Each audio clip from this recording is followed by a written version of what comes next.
American rocket technician Daniel Fry claimed he witnessed a UFO landing near the White Sands Proving Grounds in New Mexico.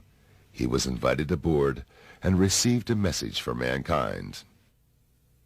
The most significant experience that I had is probably the finding out of the major purpose for this invasion, so to speak, was to keep this planet alive, that we're approaching an area of controversy which could result in the displacement of all humanity, because we had learned how to do that without learning how to get along with each other. Later, Fry shot some films of unknown flying objects.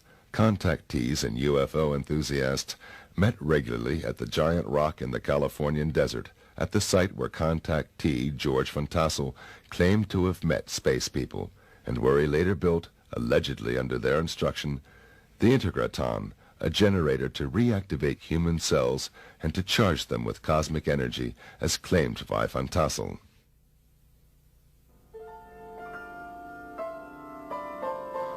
One of the early contactees who spoke regularly on the giant rock conventions was Howard Menger. Menger presented what many UFO enthusiasts had long waited for: physical evidence and a message of deepness and beauty.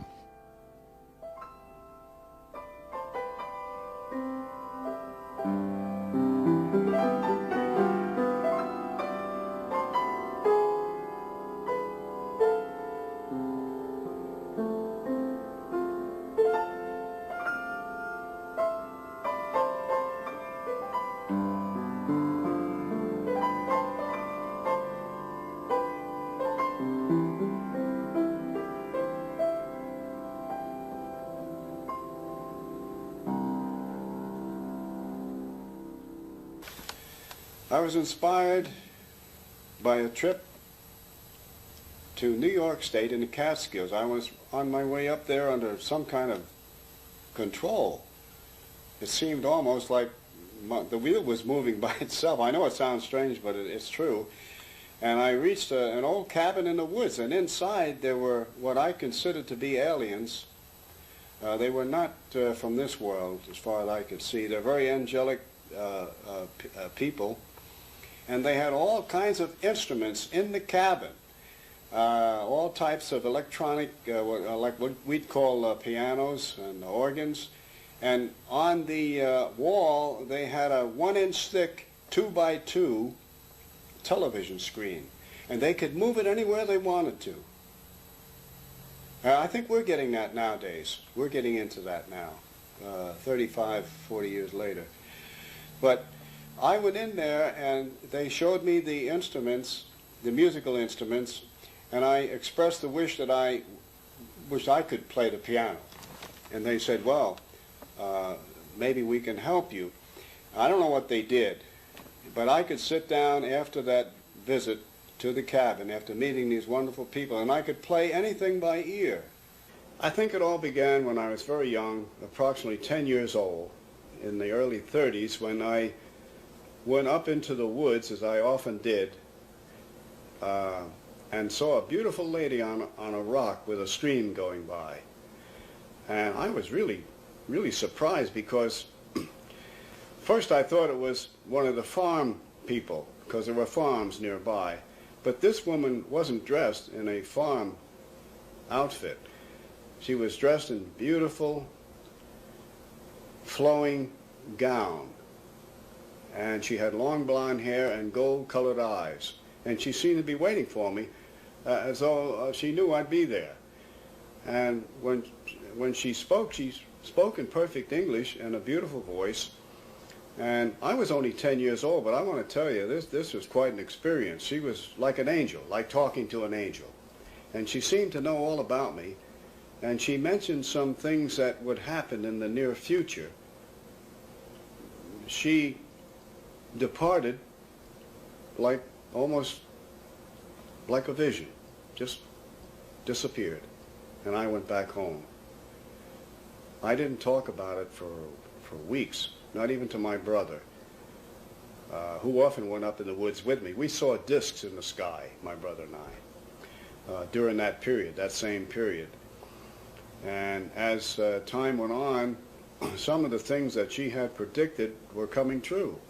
They continued from the girl on the rock right on up to the very significant ones in 1956, when the craft came in, these huge 40 to 50 foot craft, and they carried these beautiful angelic aliens. And of course, at first I wasn't ready for any of this. No cameras, no recording equipment, no witnesses. But after that, I prepared myself with cameras,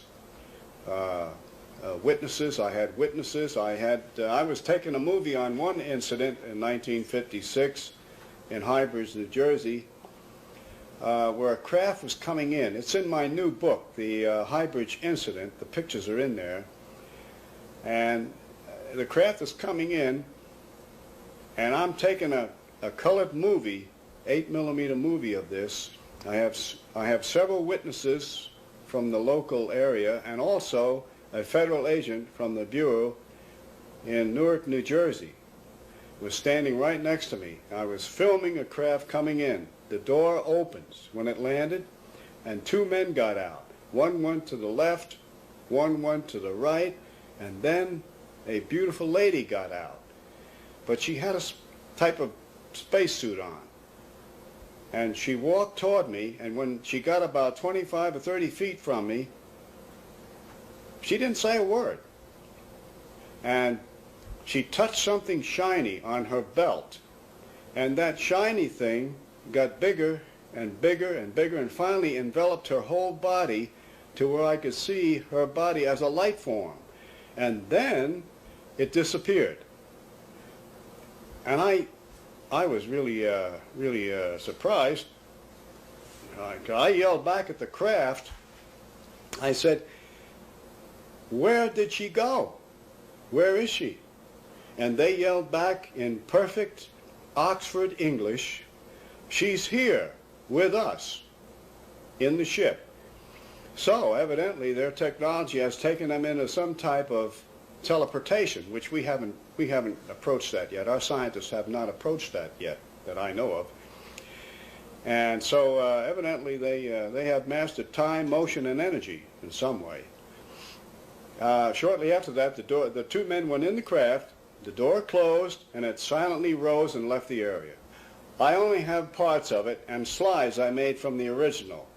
The Federal Bureau of Investigation, the Bureau out of Newark, New Jersey, took the original film.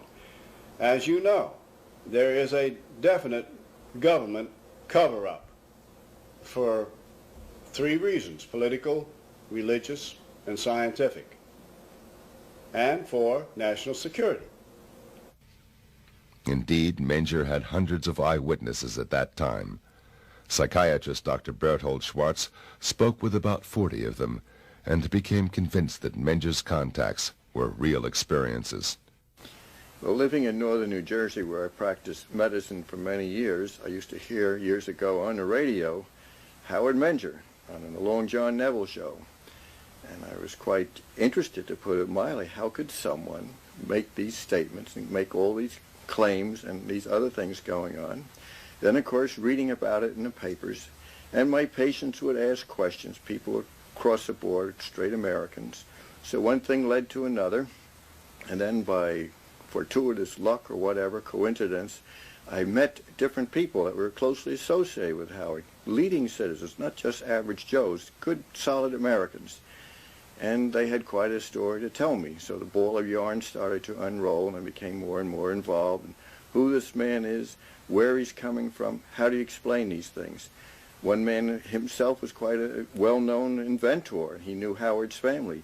Another one was being reporter for the highest circulation paper in northern New Jersey, who happened to be a classmate of my roommate at Dartmouth College years ago. So I had a contact there. The fellow opened up. He did a whole series of stories. And he said, "I don't know this thing, but Howard is truthful. He's telling it as it is. The story never changes. It's the same way."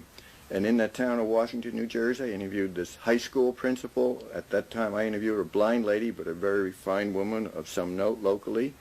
And she told me quite a story with another teacher, a physician, oh gosh, you name it. Another fellow lived in the south part where they have all the hunting, and he kept on the moon potatoes that Howard had, so-called, the specimen he picked up wherever he was, out in space, who knows.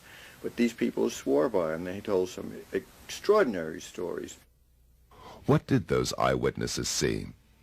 What did they describe? Well, I remember once, of course, the craft or whatever they are, the lights in the sky and the landings in the field, the great sociological, psychosocial significance of thousands of people present. And again, through synchronicity or luck, I had this patient whose father happened to be in the state police of New Jersey, so they wouldn't, as a physician, they're usually most courteous to me, occupationally perhaps. I went in and they opened the door and they said, we cannot explain this, we do not understand it, but yes, this is on the level, these strange things happen. And matter of fact, you couldn't shut them up, they had to go on and on. So, quite a story.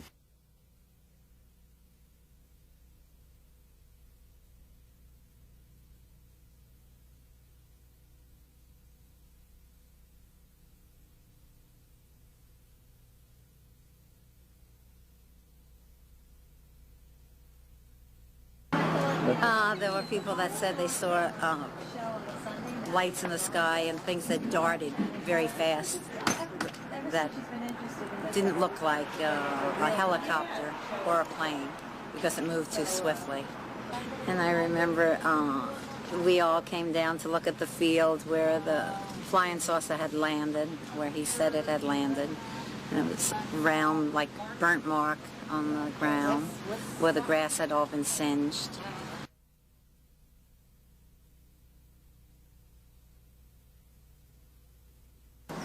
And in the 1950s, a young high school boy came to me and said this man was taking them up in the wood and showing them lights that glowed. And he told them the lights came from flying saucers, from men who were landing regularly in a place called High Bridge, New Jersey. It's about 10 miles from here, from Washington, where we are now. And I knew this young boy, and I prevailed upon him to tell me more about it. I was interested as a newspaper man, and he told me who the man was, and it was Howard Menger. At that time, Howard Menger was a sign painter in a sign painting shop just about 2 blocks from this house, up around the corner. And I knew Howard, knew his wife, knew his children, knew his family, and as a reporter, I thought I had to find out more about this. So I got a hold of a couple of friends of mine from the state police, and we went to visit Howard, and he said, oh yeah, they're up there, and he showed us some photographs he had made of flying saucers, and he asked us if we would like to meet these people from outer space, and of course we said yes. So he took us up to a field up on top of the mountain and said they'd be there about 11 o'clock at night, and we just had to wait. And needless to say, we waited and waited, and nobody ever showed up. Howard later told me, he said, one of those guys that was with you was carrying a gun. He said, Howard, all those guys were carrying guns. They're all state policemen.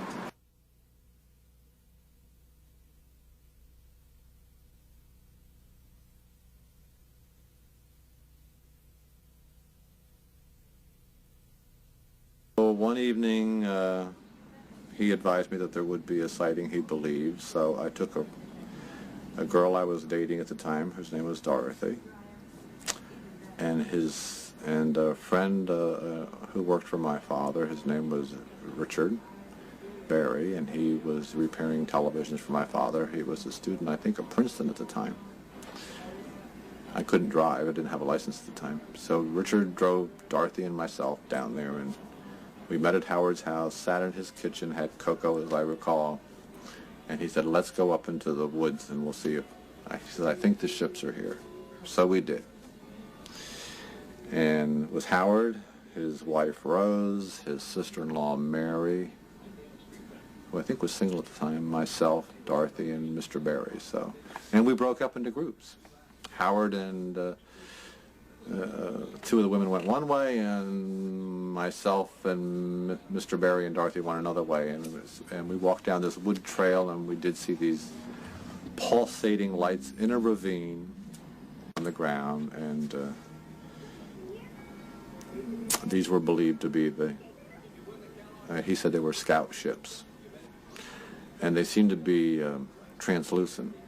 Like you could see through them, and they seemed to have brighter cores inside, like like a light bulb would do, or a vacuum tube would do. And they would change colors. They'd be pink, and then they'd be green, and then they'd be white, and whatever. And they just kind of seemed to hover over the ground. One of them did seem to put out a little light, which kind of went round us, I think, and then went back in again. And we were awestruck. There's no doubt about that. Remember, I'm 16 years old and never saw anything like this in my life, and quite believed everything that we saw was, in fact, out of this world. So we went back down to his house, and he said, I think one of the alien people trust this group, and they're going to make themselves visible. So we went out and stood in his backyard in a lawn area, and it goes up to a hillside. It was in meadows. And within a short period of time, Howard says, look, here comes one now. And there was this kind of ghosty apparition of a human figure, which kind of floated across the meadow. I remember he kind of went over a fence, kind of just floated over a barbed wire fence, and came near to us, but not that near that you could distinguish any features. I'm talking maybe several hundred feet. And then he faded away back into the woodland. And that was it. And we went back to the house, and we were just like, whoa. Greatest thing that ever was. Another incident I recall vividly, Augie Roberts, the photographer who was documented so much of this from the early days forward, was once at Howard's house, where Howard was, just after a whole series of exciting events out in the field with the craft landing, whatever the thing was. And Howard was alone in the house. Augie knew that. And yet Howard was carrying on a conversation with another voice. Now, unless Howard is the world's greatest ventriloquist, which to my knowledge he isn't, Augie said, what is going on here? One of the curious who wanted to see firsthand what was behind Menger's contacts was the young journalist, Constance Michels. She was so fascinated by the young contactee that she fell in love and married Howard Menger in 1958. Shortly after that, she had her own first UFO encounter. I have never seen a landed disc, but one evening shortly after we were married, we were coming home from grocery shopping, and as we came up on the hill on the farm, we parked the car against the fence, and there was a big luminous pearl-like spherical shape right above the trees over the next field. And Howard stopped. He said, look. And I said, oh, wait, I've got to get my camera. And by the time I got to the station wagon, turn around and get the camera, it was gone. That was one of the times. When we were on our honeymoon in Las Vegas, we saw the same pearl-like iridescent globular disc. And one more time, which this really gets me, but it was it was on our farm, and we were there. Our attorney was with us, and we had heard that some people at White House, they were having a game, and they had seen discs flying over the stadium. So we went out in the field and looked upward, and sure enough, there was a fleet of discs flying overhead. And our attorney turned to me and said, Connie, this is for you. And one of the discs dipped, just like that. And that was that day, or that week, I became cognizant of the fact that I was pregnant. I was with child, our first child. Howard Menger is a truthful person who's had some extraordinary experiences, and as I think he says himself, he cannot explain them, he doesn't understand them. My impression of Howard Menger was that he was a man who most people would like. He was quiet, he was calm, he appeared to be a very thoughtful man. He would seldom give out with a fast answer. He would consider his words and his answers to every question you would ask him. He was a kind man. He was a kind of a person that you'd like to have as a neighbor. He minded his own business. He was on the quiet side. And that's why I think he commands so much respect, because people don't expect to have a guy talking about flying saucers who looks and talks like Howard Menger. He's a father figure.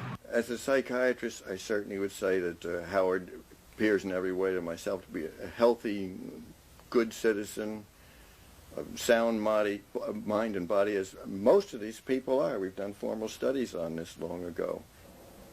It was just logical to assume that there are non-terrestrials throughout our cosmos. And if they are coming now, as they have come in the past, why could not this young man, who had a good business, who had a family life, who was well known in his community, was well respected, why should he go through all this trouble to get ridiculed and harassed and lose a lot of his business? And for what purpose? It certainly wasn't for money. We lost heavily trying to get this message across. He eventually lost his first home, and when we were married, we lost our farm home, and we had to just pull up stakes and start all over again, no home at all, and work very hard. So for all those skeptics out there and debunkers, we get very angry, especially I do, when they say, well, you're doing it for money, or you're trying to sell your book. We have mortgaged our home to publish that book because we didn't want it altered, and we didn't want the photographs to turn up missing again. So we did it ourselves. So this is not a labor of money, it's a labor of love that we have done for 35 to 40 years. So I was convinced at that time that he was doing it for the same reason. He was losing pitifully economically. But something was really pushing him on. And I'm very glad that later on the government came and backed him up to do some of the things he had to do. Unfortunately, it didn't last very long. Menger's most fascinating adventure with the space people was his trip to the moon in August 1956.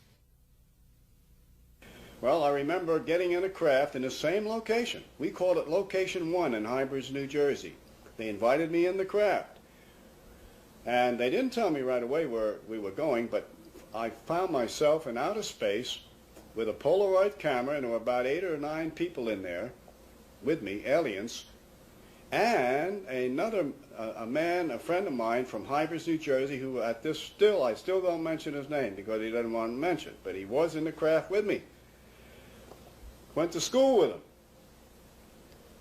We were up, we could see through the portholes the Earth getting smaller and smaller and smaller. It looked like a blue tennis ball with white clouds over it. Finally, we could see the moon approaching and getting larger and larger through the portholes, and I took pictures of the moon on the other side of the moon, where there's a line between the light and the dark, and there was like a small city there. And our government knows all of this. They know it all, but they're keeping it from the public. Time is very difficult when you're flying in these aircraft. For instance, there's something I did notice on the moon trip. I thought it took 10 days. But when I come back, I didn't have to shave. So that's less than 8 hours. So there's something here in their technology about time. They're time travelers. As far as I know, their technology is so advanced we may never even have left the planet in a craft. We might have gotten in a craft, and through their technology contacted the moon section and put it on a screen, and I thought, who knows? They're so far ahead of us that I really don't know. Any time that he came back from what he called a contact, he seemed to be very elated, very happy and elated, and just bursting with happiness or goodwill. It seemed to affect him that way. The early phase of his contacts with the extraterrestrial visitors inspired Menger to develop theories about electromagnetism and gravitation, and to experiment with exotic UFO propulsions on this base. So what happens in my theory is that the electromagnetic field surrounds the disk, cuts off the cosmic particles coming in, so that gravity, which is a push, my theory, is no longer a push in this area because it rises. Allowing it to rise, it cancels out the push that I call gravity. That's my only explanation. Now, whether it's true or not, you know what? I don't really know. But on that theory, I did get a craft off the ground. 1951 was when things really happened, because I built an anti-gravitic electrodynamic propulsion 4-foot radio-controlled craft, which looked like a flying saucer, and I flew it quite a bit around Hybrids, New Jersey, and one time in the afternoon, it got away. My controls, I lost control of it, the radio control, and it went up about 500 feet and then went west, and I was pushing buttons like mad, and it just didn't respond. It got away, and there goes approximately today's dollars, $60,000. Now, in those days, money, a dollar was a dollar, and it took me 2 or 3 years, a period of that time, to come up saving that kind of money and buying the parts to build a craft like that. But it was successful because 2 weeks later,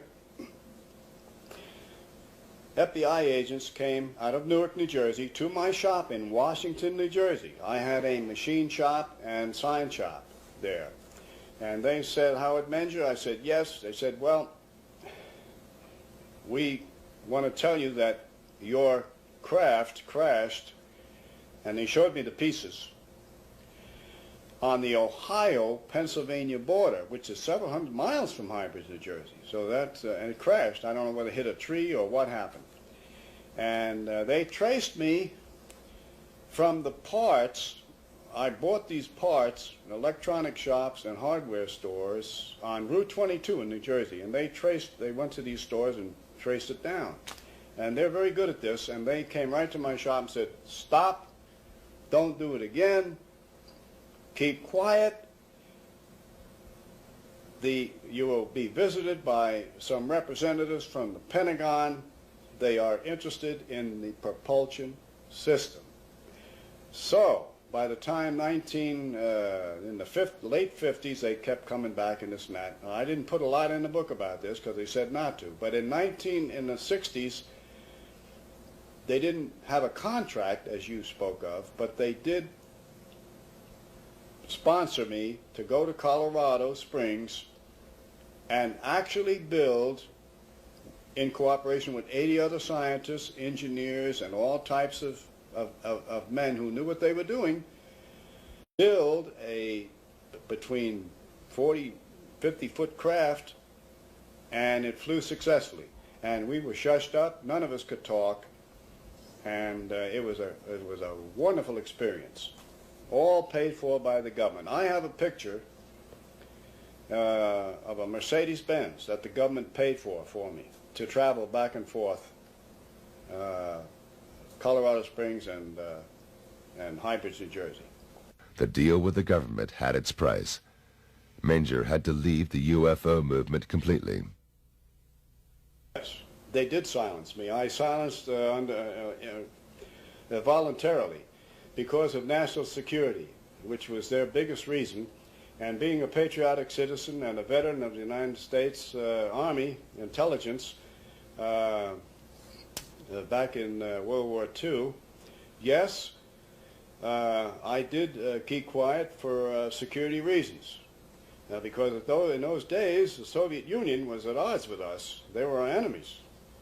And they didn't want this technology or any of this out for fear that it would get in the wrong hands and used against us.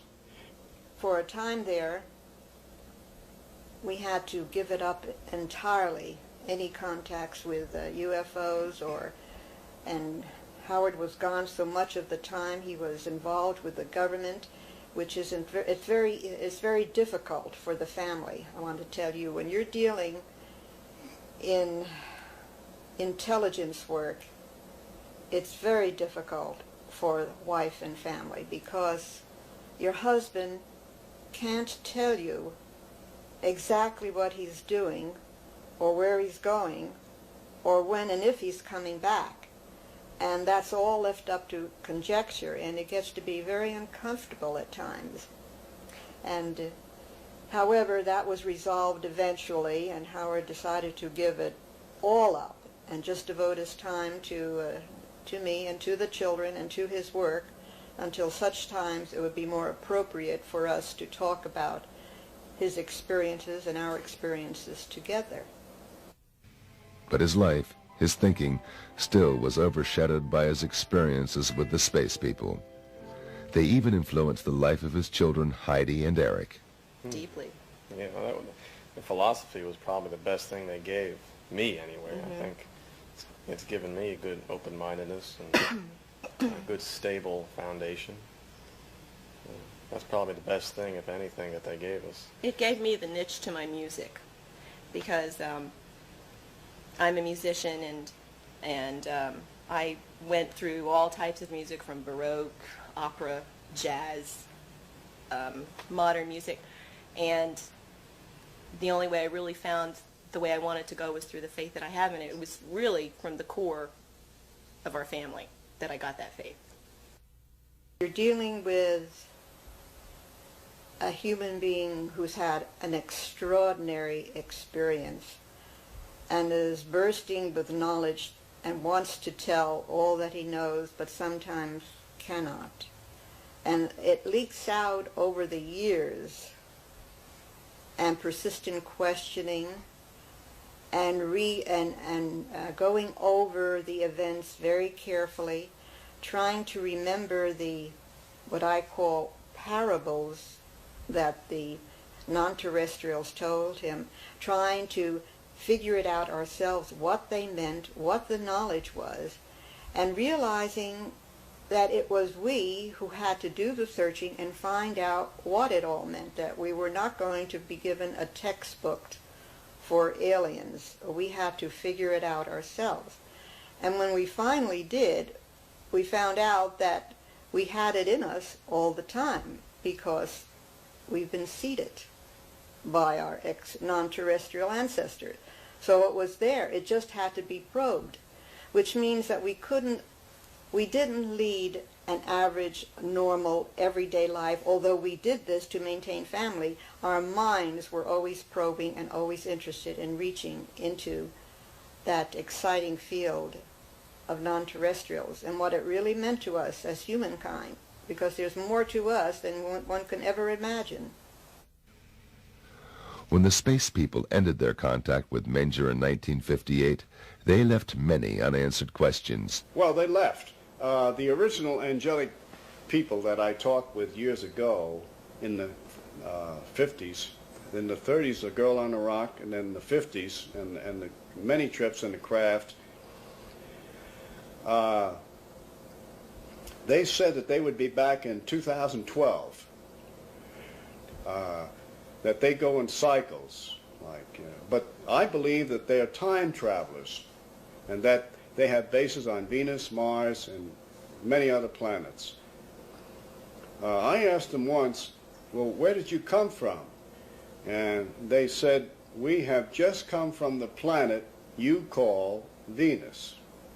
Well, that doesn't mean they're Venusians. They're travelers. They might have a base there. When our astronauts went to the moon and they came back, they were not moon men. They traveled there and back. They were Earth people. So who is to say where they come from? The one thing I'm sure is, almost sure, they don't come from this planet. And they're way ahead of us in political, scientific, and religious understanding. I asked them, why are you here? Are you here to heal people or solve all our problems and blah, blah, all this? He said, no, it is against our universal laws to interfere in any civilization which we descend upon. Your record, your history shows that your advanced civilizations have advanced on lower civilizations and have destroyed them. They've been here thousands of years ago when there was oceans where there is now land, and where there was then land, there are now oceans. And when they come back, the civilizations have gone down, disappeared, like Atlantis and some of the others. They come back to check on us. They are our ancestors. They helped us to rise up from Homo sapiens to where we are now, to a thinking human being who can make tools and who invent technological things to help humans live a better life. They said that they have laid down laws thousands of years ago that most of them are in our scriptures today.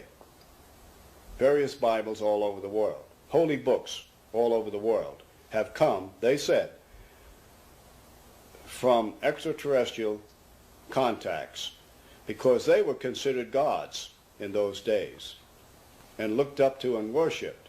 We even made statues that looked like them. And so they said, all we have to do is read our scriptures, live the life it recommends in the scriptures. All the Bibles all over the world said, thou shalt not kill, don't kill. Don't covet your neighbor's wife, don't do that.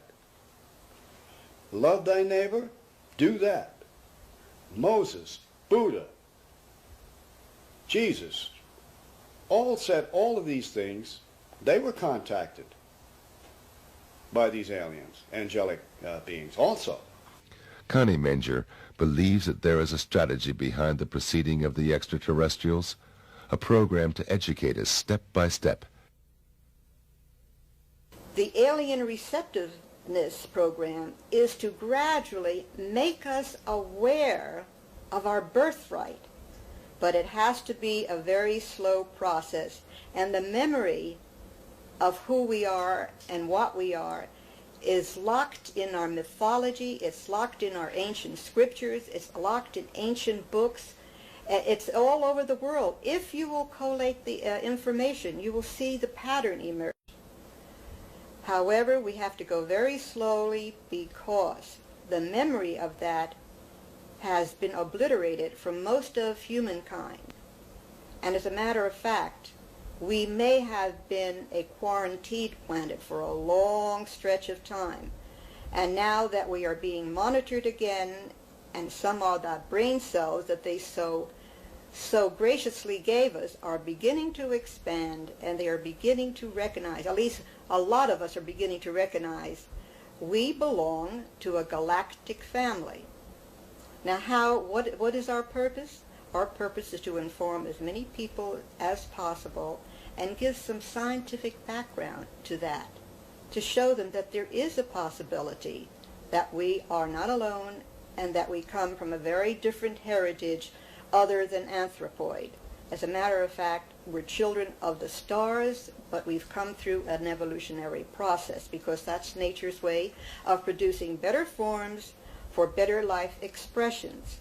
They leak information out either by direct isolated contact cases and or holographic means to get the message out slowly so that the mind has a chance to adjust. There is a mental adjustment that needs to be done, and that needs to be done first on a slow scale, and then as it accelerates it will become worldwide. And that's where the consciousness upliftment comes in, that if once they know that there is others out there, and they're very much like us, and that's why they're sending those entities that look most like us, and are probably very close to us biologically, as I said before, because they're our family.